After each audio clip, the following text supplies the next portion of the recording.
ಯೇಸುವಿಗೆ ಸ್ತೋತ್ರ. ಇಂದು 3 ಜನವರಿ 2026. ಎಲ್ಲರಿಗೂ ಶುಭ ಮುಂಜಾನೆ. ಆಮೇಲೆ ಆತನು ಒಂದು ಸಾಮ್ಯವನ್ನು ಹೇಳಿದನು. ಅದೇನೆಂದರೆ, ಒಬ್ಬನೊಬ್ಬನು ತನ್ನ ದ್ರಾಕ್ಷಿಯ ತೋಟದಲ್ಲಿ ಒಂದು ಅಂಜೂರದ ಗಿಡವನ್ನು ನೆಡೆಸಿದ್ದನು. ತರುವಾಯ ಅವನು ಅದರಲ್ಲಿ ಹಣ್ಣನ್ನು ಹುಡುಕುತ್ತಾ ಬಂದನು, ಸಿಕ್ಕಲಿಲ್ಲ.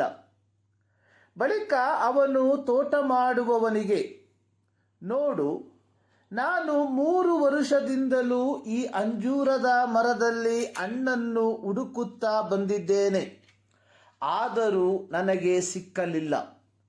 ಇದನ್ನು ಕಡಿದು ಹಾಕು, ಇದರಿಂದ ಭೂಮಿಯು ಯಾಕೆ ಬಂಜೆಯಾಗಬೇಕು ಎಂದು ಹೇಳಿದನು. ಆದರೆ ತೋಟ ಮಾಡುವವನು, ಅಯ್ಯ, ಈ ವರುಷವೂ ಇದನ್ನು ಬಿಡು, ಅಷ್ಟರಲ್ಲಿ ನಾನು ಇದರ ಸುತ್ತಲೂ ಅಗೆದು ಗೊಬ್ಬರ ಹಾಕುತ್ತೇನೆ, ಮುಂದೆ ಹಣ್ಣು ಬಿಟ್ಟರೆ ಸರಿ, ಇಲ್ಲದಿದ್ದರೆ ಇದನ್ನು ಕಡಿದು ಹಾಕಬಹುದು ಎಂದು ಉತ್ತರ ಕೊಟ್ಟನು. ಲೂಕನು ಬರೆದ ಸುವಾರ್ತೆ 13ನೇ ಅಧ್ಯಾಯ 6ರಿಂದ 9 ವಾಕ್ಯ. ಸತ್ಯವೇದವನ್ನು ನಾವು ಕೂಲಂಕುಷವಾಗಿ ಕಲಿಯುವಾಗ ಯೆಹೋವನು ಇಸ್ರಾಯೇಲ್ ಜನಾಂಗವನ್ನು ದ್ರಾಕ್ಷೆಯ ತೋಟಕ್ಕೆ ಹೋಲಿಸಿ ಕರೆಯುವಂಥದ್ದನ್ನು ನಾವು ನೋಡುತ್ತೇವೆ. ಯೆಶಾಯನ ಪ್ರವಾದನ ಗ್ರಂಥ 5ನೇ ಅಧ್ಯಾಯದ 1ರಿಂದ 7 ವಾಕ್ಯಗಳಲ್ಲಿ ಹೀಗೆ ಹೋಲಿಕೆ ಮಾಡಿ ಹೇಳಿರುವ ಒಂದು ಭಾಗವನ್ನು ನೋಡುತ್ತೇವೆ. ಅದರ 7ನೇ ವಾಕ್ಯದಲ್ಲಿ ಬರೆದಿರುವಂಥದ್ದು, ಸೇನಾಧೀಶ್ವರನಾದ ಯೆಹೋವನ ದ್ರಾಕ್ಷೆಯ ತೋಟವು ಇಸ್ರಾಯೇಲ್ಯರ ಮನೆತನ, ಯಹೂದ ಜನವು ಆತನ ಇಷ್ಟದ ಗಿಡವೇ ಎಂದು ಬರೆದಿರುವುದನ್ನು ನೋಡುತ್ತೇವೆ. ಹೊಸ ಒಡಂಬಡಿಕೆಯ ಭಾಗಕ್ಕೆ ಬರುವಾಗ ಅಲ್ಲಿ ಯೇಸುಸ್ವಾಮಿ ತಾನೇ ಹೇಳಿರುವಂಥದ್ದು, ನಾನು ದ್ರಾಕ್ಷೆ ಬಳ್ಳಿ, ನೀವು ಕೊಂಬೆಗಳು, ಒಬ್ಬನು ನನ್ನಲ್ಲಿಯೂ ನಾನು ಅವನಲ್ಲಿಯೂ ನೆಲೆಗೊಂಡಿದ್ದರೆ ಅವನೇ ಬಹಳ ಫಲ ಕೊಡುವನು. ಯೋಹಾನನು ಬರೆದ ಸುವಾರ್ತೆ 15ನೇ ಅಧ್ಯಾಯ ಅದರ 5ನೇ ವಾಕ್ಯ.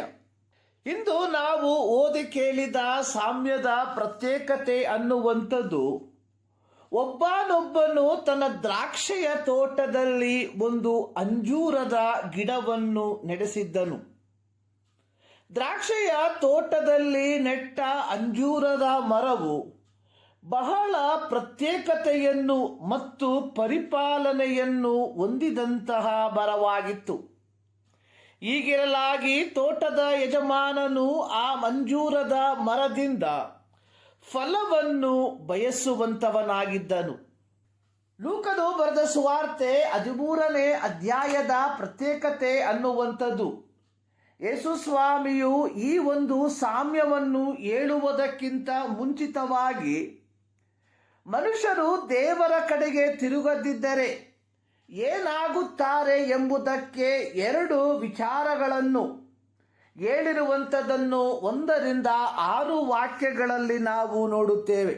ಯಾಜಕಕಾಂಡ ಪುಸ್ತಕವನ್ನು ನಾವು ಕಲಿಯುವಾಗ ಅಲ್ಲಿ ಕಾಣುವಂಥದ್ದು, ನೀವು ಆಹಾರಕ್ಕಾಗಿ ಯಾವ ಜಾತಿಯ ಹಣ್ಣಿನ ಸಸಿಯನ್ನು ನೆಟ್ಟರೂ ಅದರ ಫಲವನ್ನು 3 ವರ್ಷ ತಿನ್ನಬಾರದು. 4ನೇ ವರ್ಷ ಎಲ್ಲ ಹಣ್ಣುಗಳನ್ನು ದೇವರಿಗೆ ಕೃತಜ್ಞತೆಯ ಕಾಣಿಕೆಯಾಗಿ ಸಮರ್ಪಿಸಬೇಕು. 5ನೆಯ ವರ್ಷದಿಂದ ಅದರ ಫಲವನ್ನು ನೀವು ತಿನ್ನಬಹುದು. ಯಾಜಕಕಾಂಡ 19ನೇ ಅಧ್ಯಾಯ 23ರಿಂದ 25 ವಾಕ್ಯ. ಇಲ್ಲಿ ಯಜಮಾನನು ದೀರ್ಘವಾದ ಕಾಯುವಿಕೆಯಿಂದ ಫಲಕ್ಕಾಗಿ ಕಾಯುತ್ತಿದ್ದನು ಎಂಬುದಾಗಿ ನಾವು ಗ್ರಹಿಸಬಹುದು. ಆದರೆ ಫಲವು ಮಾತ್ರ ಶೂನ್ಯವಾಗಿತ್ತು. ಹೀಗಿರಲಾಗಿ ತೋಟದ ಯಜಮಾನನು ತೋಟ ಮಾಡುವವನಿಗೆ, ಇದನ್ನು ಕಡಿದು ಹಾಕು, ಇದರ ಫಲವಾಗಿ ಭೂಮಿಯು ಯಾಕೆ ಬಂಜೆಯಾಗಬೇಕು? ಆದರೆ ತೋಟ ಮಾಡುವವನು ತೋಟದ ಯಜಮಾನನ ಬಳಿಯಲ್ಲಿ ಇನ್ನೊಂದು ವರ್ಷದ ಸಮಯವನ್ನು ಕೇಳಿಕೊಳ್ಳುವುದಾಗಿ ನೋಡುತ್ತೇವೆ. ಯೋಹಾನನು ಬರೆದ ಸುವಾರ್ತೆ 15ನೇ ಅಧ್ಯಾಯದ 16ನೇ ವಾಕ್ಯದಲ್ಲಿ ಯೇಸು ಹೇಳಿರುವಂಥದ್ದು, ನೀವು ನನ್ನನ್ನು ಆರಿಸಿ ತೆಗೆದುಕೊಂಡಿಲ್ಲ, ನಾನು ನಿಮ್ಮನ್ನು ಆರಿಸಿ ತೆಗೆದುಕೊಂಡೆನು. ನೀವು ಹೊರಟು ಹೋಗಿ ಫಲ ಕೊಡುವವರಾಗಬೇಕೆಂತಲೂ ನೀವು ಕೊಡುವ ಫಲವು ನಿಲ್ಲುವಂಥದ್ದಾಗಬೇಕೆಂತಲೂ ನಿಮ್ಮನ್ನು ನೇಮಿಸಿದ್ದೇನೆ. ಪ್ರೀತಿಯ ದೇವಜನರೇ, 2025 ಇಸವಿಯನ್ನು ಮುಕ್ತಾಯಗೊಳಿಸಿ 2026ಕ್ಕೆ ನಾವು ಕಾಲಿಟ್ಟಿರುವಾಗ 2025ರಲ್ಲಿ ನಾವು ಕೊಡಬೇಕಾಗಿದ್ದ ಫಲವನ್ನು ನಾವು ಕೊಟ್ಟಿದ್ದೇವ, ಅಥವಾ ತೋಟ ಮಾಡುವವನ ವಿನಂತಿಯ ಮೇರೆಗೆ 2026ಕ್ಕೆ ಕಾಲಿಟ್ಟಿದ್ದೇವ ಎಂಬುದನ್ನು ಒಮ್ಮೆ ಪರೀಕ್ಷಿಸಿಕೊಳ್ಳುವ.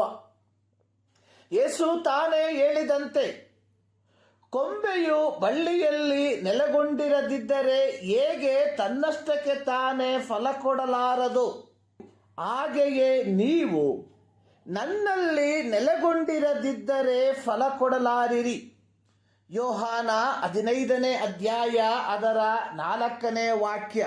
ಪ್ರಿಯರೇ, ನಾವು ದೇವರ ಸೇವೆಯ ಹೆಸರಿನಲ್ಲಿ ಕೇವಲ ಸಾರವನ್ನು ಹೀರಿಕೊಳ್ಳುವಂಥವರಾಗಿ ಮಾತ್ರ ಮಾರ್ಪಡದೆ ಈ 2026ರಲ್ಲಿ ದೇವರಿಗಾಗಿ ಫಲ ಕೊಡುವವರಾಗಿ ಮಾರ್ಪಡುವ. ಈ ಮುಂಜಾನೆಯಲ್ಲಿ ಸರ್ವಶಕ್ತನಾದ ದೇವರು ಈ ವಾಕ್ಯದ ಮೂಲಕ ನಿಮ್ಮನ್ನು ಆಶೀರ್ವದಿಸಲಿ.